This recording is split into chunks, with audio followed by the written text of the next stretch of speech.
First, let me thank our kind hosts for organizing this Cartagena dialogue. I'd like to thank President Santos and the government of Colombia, Dr. John Chipman and his wonderful team at the IISS, and last but not least, the really warm and wonderful people of Cartagena and Colombia. This is my second visit to Colombia, the first being about 2 years ago in July 2013, where I had the opportunity of meeting Minister Cardenas when Singapore came to sign the Singapore-Colombian Bilateral Investment Treaty. And next year, Peru will be hosting APEC, and this will bring the Asia-Pacific more often into the Pacific Alliance and Latin America. And I hope that will give greater focus into what are the areas of cooperation that both sides could explore. I think all of us here over the last day and a half have talked a lot about promoting the Trans-Pacific relationship, and I think no one needs any further persuasion about the need to enhance this relationship. Likewise, Singapore hopes to establish closer and more substantive relationships with the Pacific Alliance members. Many speakers have also spoken on ideas that we could pursue, and under this plenary, I hope to share some ideas and spark off some discussions that we could follow up. And here I'd like to thank Pak Mati for sharing his 2 ideas on connectivity and Pacific-Pacific. And my comments, I will just keep it more to probably on the connectivity side. First, what can we as governments do on connectivity? That I will see it at 3 levels. What we could do at the G2G level between governments, what we could do at the business-to-business level, B2B, and finally, between people to people at the P2P level. Coming from a trade ministry, I must definitely advocate that we build stronger trade infrastructure. And what do I mean by stronger trade infrastructure? This will be free trade agreements, FTAs, RTAs, bilateral investment treaties, the BITs, as well as double taxation agreements. These instruments are very important because they reduce the barriers to trade and investment and provide greater certainty for businesses. In other words, we as governments could build a foundation for greater flows of trade and investments between the 2 regions. And this would really be the virtual superhighways that would then allow the trade and investments to flow. Indeed, I'm also glad that the Pacific Alliance foreign ministers yesterday have mentioned this in some way or other. But when we see the Pacific Alliance members in ASEAN, we should recognize that we have many things in common. Both of us have a great demographic bonus. We have a growing population, education levels are improving, our workforce is young and getting better trained. There's also rapid urbanization happening in both Pacific Alliance and Southeast Asia. And as many have mentioned, there's growing middle class. This demographic bonus means that not only will we consume more, but it also means that we will save more. And when we have consumptions and savings, this provides for sustainable and robust economic growth for the medium to long term. But some of you have asked, why do the trade officials take so long to launch negotiations on FTAs and BITs, and even after their launch, why did it take so long to conclude? I think that many of us will know that the greatest difficulty in negotiations is not between countries or economies, but it's actually within our own countries. It's between the stakeholders ourselves. We need to recognize that as governments, we should tackle trade and investment barriers because the beneficiaries are long-term. The beneficiaries go beyond the big companies and MNCs because often they already have the resources to deal with some of these barriers. They have found creative solutions or workarounds. On the other hand, the biggest beneficiaries of FTAs, BITs, and DTAs are the small and medium enterprises, the SMEs. Because these are small, they do not have the resources to figure out how to navigate the complex web of trade barriers and investment barriers. Therefore, if we are able to improve the trade infrastructure between our countries and between our regions, what we'll see is that our SMEs will be able to tap into global value chains, they'll be able to internationalize, and this is what we call true inclusivity. The other important beneficiary of freer trade and investment is our people and ourselves. We are consumers. When we have an open economy, we get more choices, we get more competitive and higher quality products and services. This creates economic growth, and fundamentally, it creates better jobs and higher standards of living. And this is a key reason why Singapore today has 21 FTAs and RTAs. We have 41 BITs and over 70 DTAs. We just concluded the EU-Sing FTA last year, and right now we are negotiating with Turkey in the TPP as well as in the RCEP. I'm glad to share that with the Pacific Alliance, we have full FTAs with Chile and Peru.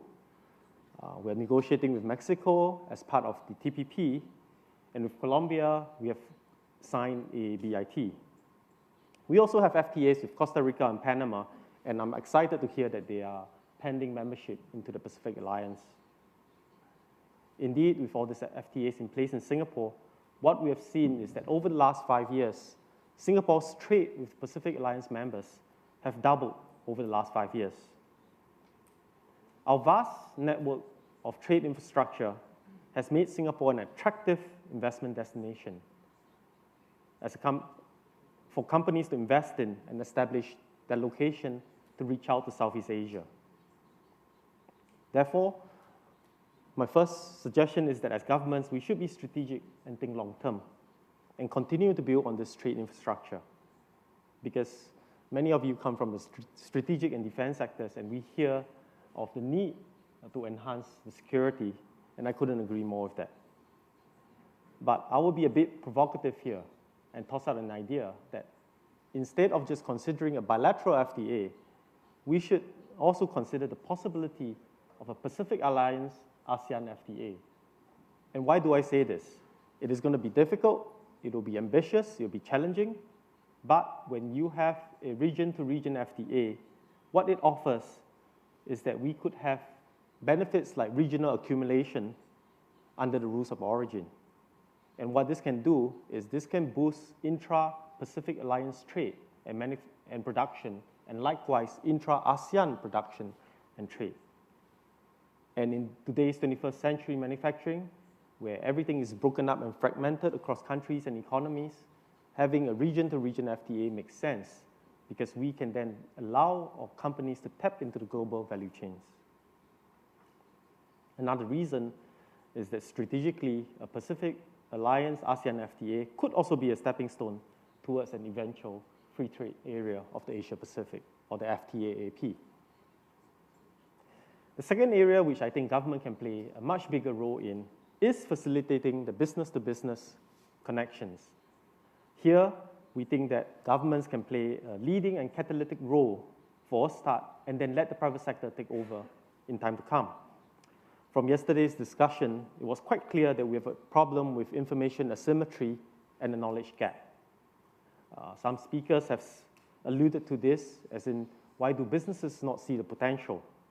There was also a comment from the floor that instead of governments and think tanks and all of us coming together so often, we should also encourage our business sectors to come together, and I fully agree with that. The awareness of the economic potential and opportunities in our respective markets is very low where it matters, and what I mean is amongst our businesses back home. This is not unexpected, because we are separated by a far distance. There's differences in language and cultures. However, these are barriers which can be overcome. Over the last 10 years, Singapore has hosted annually a Latin Asia Business Forum. We invite leading companies from Latin America and Asia to come together to Singapore to network and explore cooperation opportunities in Latin America and Asia, vice versa. Such a forum not only provides our businesses a better appreciation of the opportunities available, but more importantly, it allows them to find potential business partners between the two regions. Again, as I mentioned earlier, our SMEs have great difficulty launching into a new market, especially one that's so far away. But if they can find a good partner from Latin America or from Southeast Asia, this allows them to more effectively bridge the distance. we will be holding the next Latin America Asia Business Forum in October, and I do look forward to many of you joining us then. Related to this point is that I think that we should also encourage our respective trade and business associations and chambers to establish closer working relationships so that they can become effective focal points for their members. Singapore has signed and will be signing MOUs with Colombia's ANDI, Pro-Mexico, COMEX Peru, the Santiago Chamber of Commerce, to name a few. And under these MOUs, what has enabled us and our agencies to do is to link up and foster greater collaboration and information sharing between our companies. This is yet another cost-effective and efficient way to bridge the information gap. Finally, I would also like to take this opportunity to encourage the Pacific Alliance members to lead more trade missions to Singapore and use Singapore as the hub, as a launch pad into Southeast Asia. Singapore has come a long way from a small fishing port 50 years ago. Today, we are a key trade, business, investment, and financial hub in Southeast Asia. Every month, we receive a few trade missions from all over, from Southeast Asia, from China, from India, and even Central Asia. They come to Singapore because they can reach the potential customers, potential suppliers, financiers, research analysts, insurers, as well as the think tanks and academics based in Singapore. For the same reason, we have global and regional companies based in Singapore. The banks are there, the researchers are there. We have IIS has established an office there as well. So it is a convenient and comprehensive one-stop location for Pacific Alliance to use Singapore as a springboard into Southeast Asia. For Singapore, through facilitating many of these B2B conversations, we have also distilled 3 specific areas which we think there is great potential for Singapore to collaborate with the Pacific Alliance members.